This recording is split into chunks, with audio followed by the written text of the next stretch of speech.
AB star news देख रहे हैं आप। मैं हूं आपके साथ पूजा चौरसिया। दिन भर आज क्या कुछ खास रहने वाला है, अखबार की सुर्खियां क्या कहती हैं और पूरे दिन में क्या चलने वाला है, तमाम खबरें लेकर हम आपके सामने हाजिर हो गए हैं। और सबसे पहले, जैसा कि हम हमेशा से बात करते हैं हर एपिसोड में अपने गुड मॉर्निंग भारत में, सबसे पहले आपको कोरोना की अपडेट्स देते हैं। तो सबसे पहले बात कोरोना की ही करेंगे कि अमेरिका और ब्राज़ील के बाद भारत में लगातार कोरोना का ग्राफ बढ़ता जा रहा है और आंकड़े दिनों दिन जिस तरीके से बढ़ रहे हैं, स्थिति भयावह होती जा रही है। आपको बता दें कि भारत में 22 लाख से ज़्यादा मामले सामने आ चुके हैं। वहीं पर अगर मरने वालों की संख्या की बात करें तो 45,000 के आंकड़े को पार कर चुका है, जिस कोरोना की वजह से 45,000 से ज़्यादा लोगों की मौत हो गई है। वहीं पिछले 24 घंटे के अगर हम आंकड़ों की बात करें तो पिछले दिनों से जिस तरीके से आंकड़े सामने आ रहे थे उसमें थोड़ा सा सुधार हुआ है। जैसा कि 64,000 तक जो है 62,000 तक भी आंकड़ा पहुंच गया था 24 घंटों में लेकर। तो वहीं आज थोड़ी सी उसमें राहत मिली है और 53,000 से ज़्यादा जो है केसेस सामने आए। हालांकि ये कोई बहुत अच्छी खबर नहीं है कि 53,000 के आंकड़े को पार कर गया, लेकिन जिस तरीके से रोज़ अभी हाल फिलहाल में जिस तरीके से आंकड़ा बढ़ रहा था बहुत ज़्यादा, उसमें कहीं ना कहीं थोड़ी सी कमी जो है देखने को मिली है। तो वहीं 24 घंटे के अगर हम आंकड़ों की बात करें तो पिछले 24 घंटे में 53,000 से ज़्यादा मामले सामने आए हैं।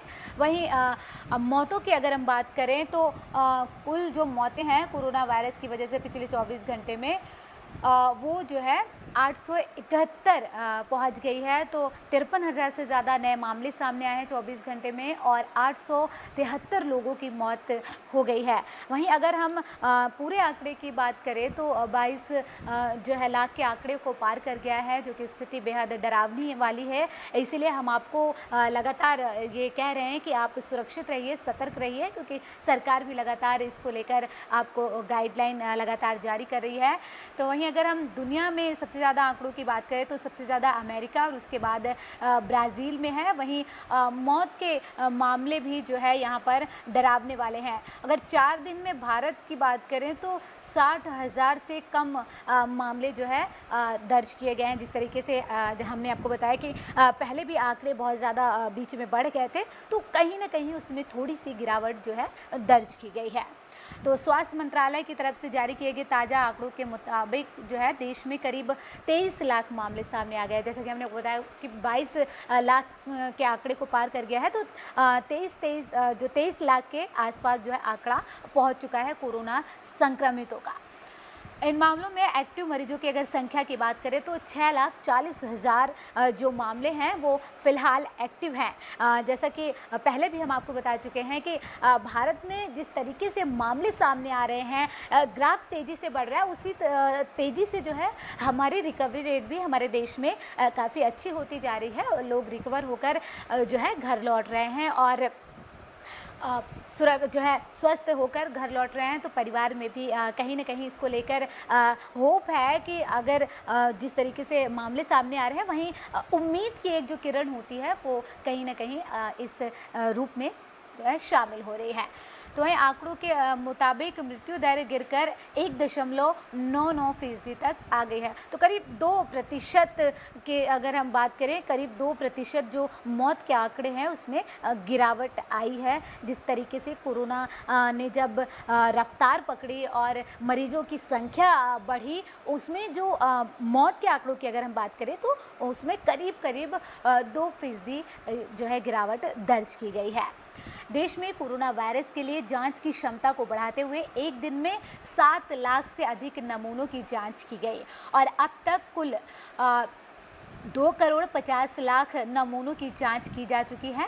मंत्रालय की तरफ से कहा गया है कि एक दिन में जांच की संख्या तेजी से बढ़ रही है और भारत में पिछले कई दिनों से रोजाना 6 लाख से अधिक नमूनों की जांच की जा रही है।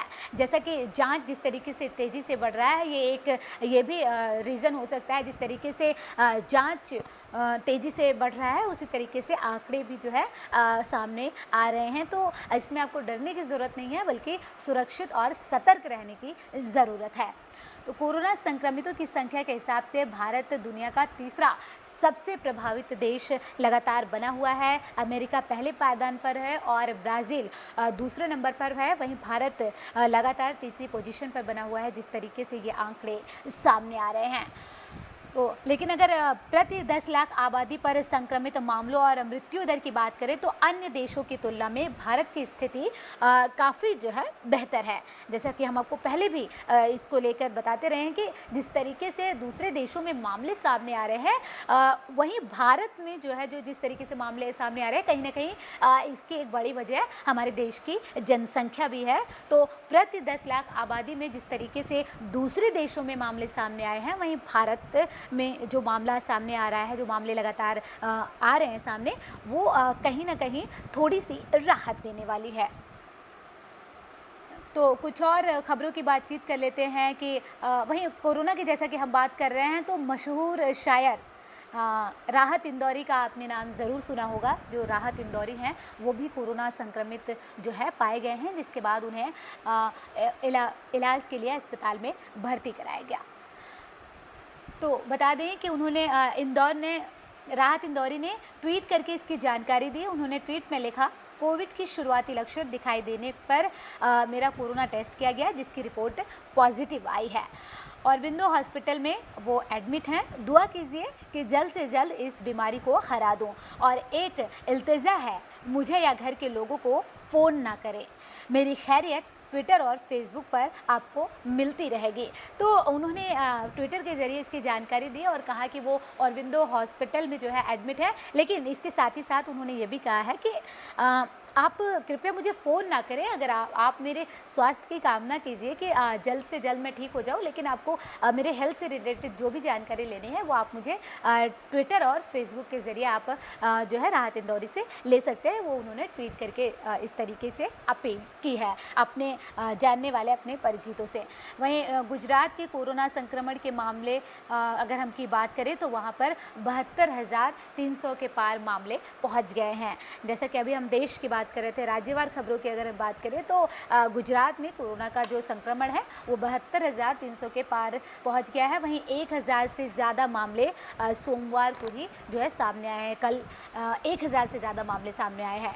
अब राज्य सरकार ने गुजरात हाईकोर्ट के निर्देश के मुताबिक सार्वजनिक जगहों पर मास्क नहीं पहनने वालों पर जुर्माना बढ़ाने का फैसला लिया है। जी हाँ, लगातार मामले भी बढ़ रहे हैं, लेकिन वहीं कुछ लोग हैं जो सावधानी नहीं बरत रहे हैं, मास्क नहीं लगा रहे हैं। तो अब ये कहा जा रहा है गुजरात सरकार की तरफ से कि जिस तरीके से गुजरात हाईकोर्ट ने निर्देश दिए थे कि मास्क पहनने पर जुर्माना लगाया जाए, तो अब जुर्माने को जो है बढ़ाने की कवायद शुरू हो गई है कि क्योंकि लोग नहीं मान रहे हैं और इस महामारी को कुछ लोग जो है गंभीरता से नहीं ले रहे हैं, जिसकी वजह से ये भी हो सकती है कि मामले दिनों दिन बढ़ रहे हैं। इसीलिए एबी स्टार न्यूज़ भी आपसे बार बार अपील कर रहा है कि आप मास्क पहनकर ही बाहर निकलें और सोशल डिस्टेंसिंग का ख्याल रखें।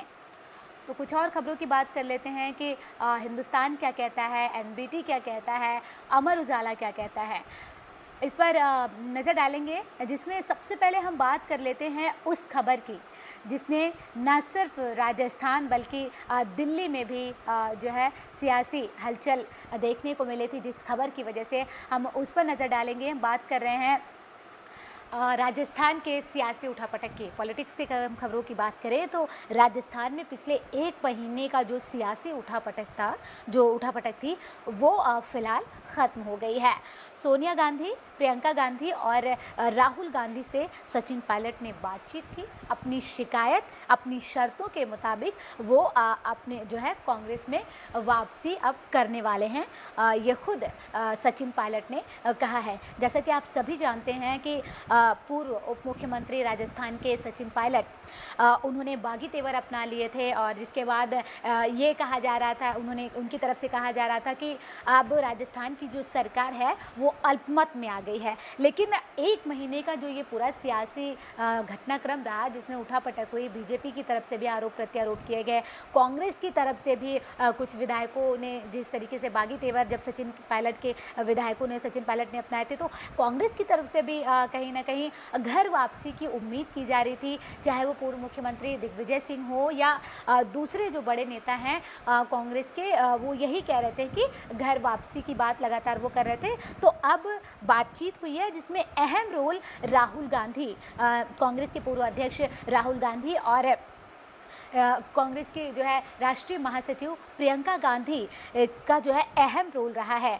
तो इन दोनों युवा नेता हैं, इन दोनों ने बड़ी भूमिका निभाई है सचिन पायलट की घर वापसी को लेकर। जी हाँ, सचिन पायलट ने खुद ये कहा है कि वो कांग्रेस ने उनकी जो शर्तें हैं उसको जो है पूरा करने का आश्वासन दिया है, जिसमें कई शर्तें हैं कि किसी निगम में उन्हें मतलब कि अच्छी जिम्मेदारी दी जाए, उन्हें बड़ी जिम्मेदारी दी गए। ये कई शर्तें आला कमान को जो है उन्होंने रखी हैं, जिस पर ये कहा जा रहा है कि कांग्रेस अध्यक्ष सोनिया गांधी उनकी इन मांगों को जो है पूरा करेंगी। ये आश्वासन फिलहाल कांग्रेस की तरफ से दिया गया है। लेकिन क्या दोबारा उप मुख्यमंत्री सचिन पायलट बनेंगे, इस पर अभी सस्पेंस है, क्योंकि सचिन पायलट ने अपने जो उनके बागी जो विधायक थे, जो उनके समर्थक थे, उसमें उन्होंने अपील की है कि जो कांग्रेस के जो वरिष्ठ नेता है उनके जो खेमे के, उनको जो है मंत्री पद दिया जाए। तो ये भी शर्तों में ये भी एक शर्त शामिल है कि जो बागी विधायक जो थे उनको एक जो है बड़ी जिम्मेदारी दी जाए। इसको लेकर कहीं ना कहीं सचिन पायलट ने शर्त रखी है। और क्या कुछ पूरे दिन खास रहेगा, इस पर हम आपको पल पल के अपडेट्स देते रहेंगे। लेकिन फिलहाल सचिन पायलट की वजह से जो राजस्थान में सियासी भूचाल आया था वो अब ख़त्म हो रहा है। जिस तरीके से सचिन पायलट का बयान सामने आया कि वो अब कांग्रेस में घर वापसी कर सकते हैं। जैसा कि हमने आपको बताया कि इसमें राहुल गांधी और प्रियंका गांधी जो दोनों युवा नेता हैं कांग्रेस के, उनका अहम योगदान रहा है। और क्या कुछ खबरें हैं इस पर भी बातचीत कर लेते हैं। बात करें हम हिंदुस्तान की, तो क्या कहता है हिंदुस्तान देश विदेश की खबरों को लेकर, इस पर भी बातचीत कर लेते हैं।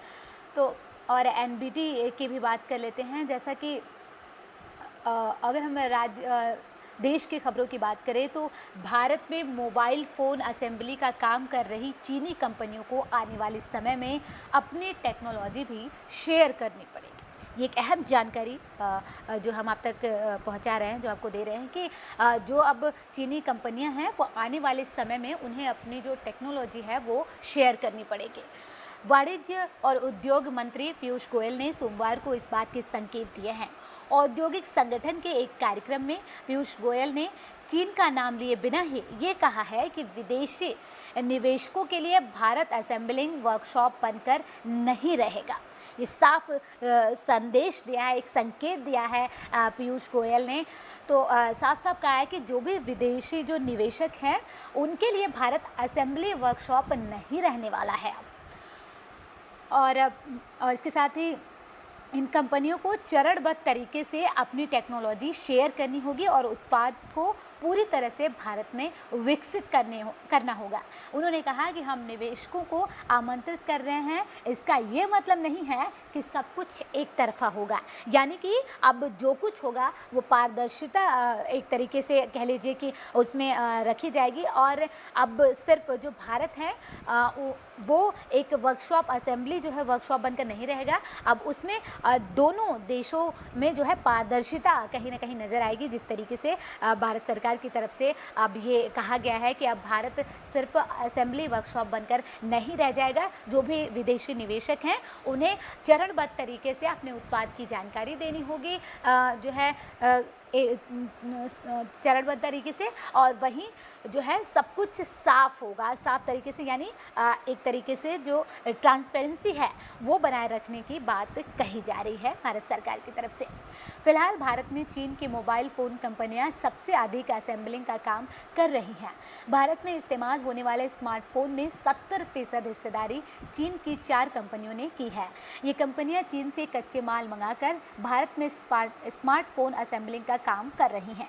चीन की कंपनियां भारत में टेलीविज़न, एसी जैसे अन्य इलेक्ट्रॉनिक्स उत्पादों की भी असेंबलिंग करती हैं। गोयल ने औद्योगिक संगठन फिक्की के कार्यक्रम में कहा है कि किसी भी देश के साथ अब दोतरफा व्यापार जो है वो होगा, यानी कि ट्रांसपेरेंसी के साथ साथ अब दो तरफा व्यापार की बात की जा रही है भारत सरकार की तरफ से। तो ये बिज़नेस से जुड़ी आप खबर कह सकते हैं कि जिस तरीके से विदेश की खबर तो है ही है, देश के साथ साथ ये बिज़नेस से जुड़ी खबर भी है। तो आज का अमर उजाला क्या कहता है, इस पर हम अगर बातचीत करें तो अगर हम राजस्थान की जैसे कि हमने बात किया, अगर हम यूपी की बात करें तो बागपत में भाजपा के पूर्व जिलाध्यक्ष की गोली मारकर हत्या कर दी गई है। बताया जा रहा है कि वो मॉर्निंग वॉक पर निकले हुए थे। तो पूर्व जिलाध्यक्ष जो भाजपा के थे उनकी गोली मारकर हत्या कर दी गई है। क्या इसमें खबर पूरी क्या है, इस पर भी बातचीत कर लेते हैं कि अमर उजाला ने इस खबर को कैसे उठाया है, इस पर भी बातचीत करें।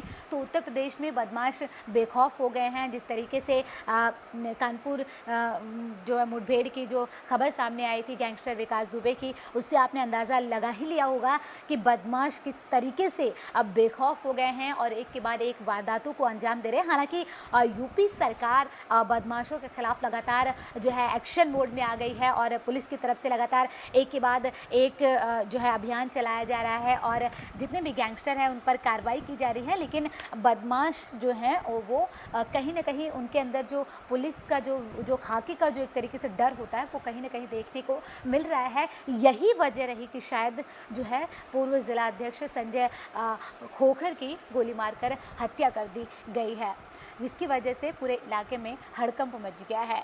बागपत जिले के छपरौली थाना इलाके के तिलवाड़ा मार्ग पर दिन निकलते ही बीजेपी के पूर्व जिलाध्यक्ष संजय खोखर की गोली मारकर हत्या कर दी गई। संजय खोखर घर से मॉर्निंग वॉक पर निकले थे। सूचना मिलते ही पुलिस मौके पर पहुंची है और मौके पर सैकड़ों ग्रामीण जुटे। पुलिस ने शव को कब्जे में लेकर जांच शुरू कर दी है। छपरौली निवासी संजय खोखर आरएसएस के पुराने कार्यकर्ताओं में से एक थे।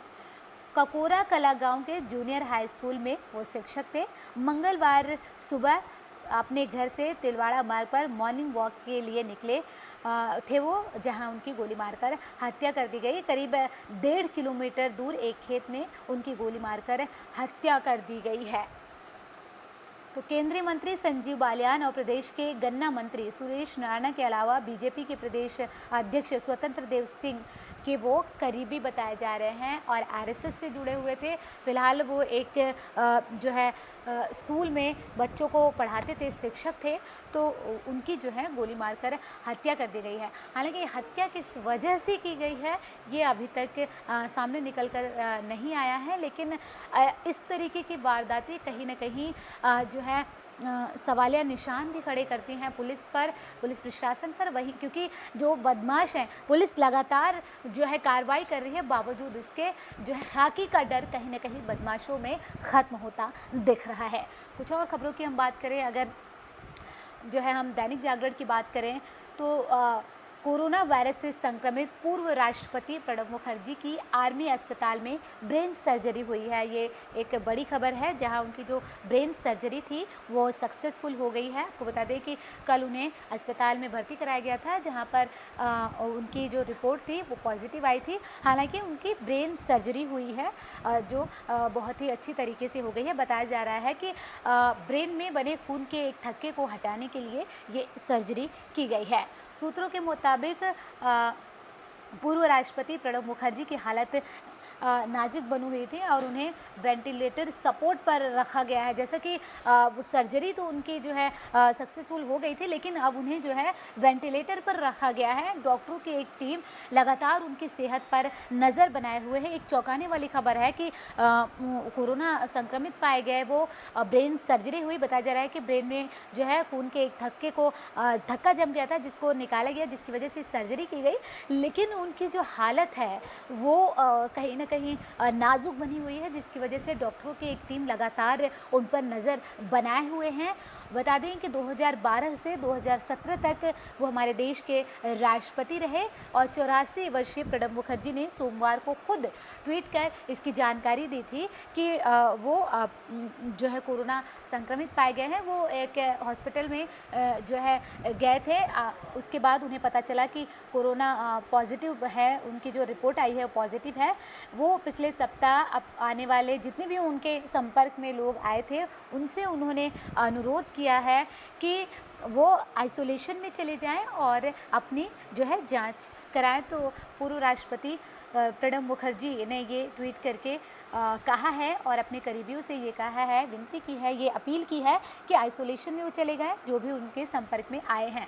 इसके साथ ही राष्ट्रपति रामनाथ कोविंद ने पूर्व राष्ट्रपति प्रणब मुखर्जी के जल्द स्वस्थ होने की कामना की। उन्होंने उनकी बेटी शर्मिष्ठा मुखर्जी से बात कर पिता की तबीयत के बारे में जानकारी ली। आपको बता दें कि इससे पहले राजनाथ सिंह जो है रक्षा मंत्री वो गए हुए थे इस हॉस्पिटल में और उस समय उनकी हालत ठीक थी, उनकी सेहत की जानकारी ली थी राजनाथ सिंह ने, जिसके बाद राष्ट्रपति रामनाथ कोविंद ने अब उनकी बेटी शर्मिष्ठा मुखर्जी से फ़ोन पर बातचीत करके उनके स्वास्थ्य की जानकारी ली है। लगातार बातचीत की जा रही है। तो क्या कहते हैं और कुछ खबरें इस पर भी बातचीत करेंगे कि दैनिक भास्कर क्या कहता है, अमर उजाला क्या कहता है। हम बात करें, अगर हम विदेश की खबरों की बात करें तो इसमें एक चौंकाने वाली खबर ये सामने आई है कि जो बेरूत में जो धमाका हुआ था जिसमें कई लोगों की जान चली गई, 109 से ज़्यादा लोगों की जान चली गई थी बताया जा रहा था, तो उसमें अब इस धमाके की वजह से जो जन आक्रोश जो देखा गया उसकी वजह से लेबनान के प्रधानमंत्री ने पूरी कैबिनेट के साथ इस्तीफ़ा दे दिया है। विदेश से जुड़ी ये बड़ी खबर हम आपको बता रहे हैं, जहां लेबनान के प्रधानमंत्री ने अपनी पूरी कैबिनेट के साथ इस्तीफ़ा दे दिया है। बेरूत में जिस तरीके से विस्फोट हुआ था, जो धमाका हुआ था, उससे जो जन आक्रोश जो देखने को मिला लेबनान में बेरूत में, उसकी वजह से अब लेबनान के प्रधानमंत्री ने अपनी पूरी कैबिनेट के साथ इस्तीफ़ा दे दिया है। तो क्या है पूरी खबर, इस पर भी आपको हम जानकारी दे देते हैं कि लेबनान की राजधानी बेरूत में शक्तिशाली धमाके के बाद लोगों की मांग के आगे झुकते हुए प्रधानमंत्री हसन दियाब ने इस्तीफा दे दिया है। विस्फोट से नाराज लोग सरकारी महकमे की लापरवाही और सरकार की अयोग्यता के आरोप लगाते हुए सड़कों पर उतर आए थे और पूरी सरकार से त्यागपत्र की मांग की थी। जी हाँ, ये बहुत ही दुखद घटना सामने आई थी जब बेरूत में धमाका हुआ था।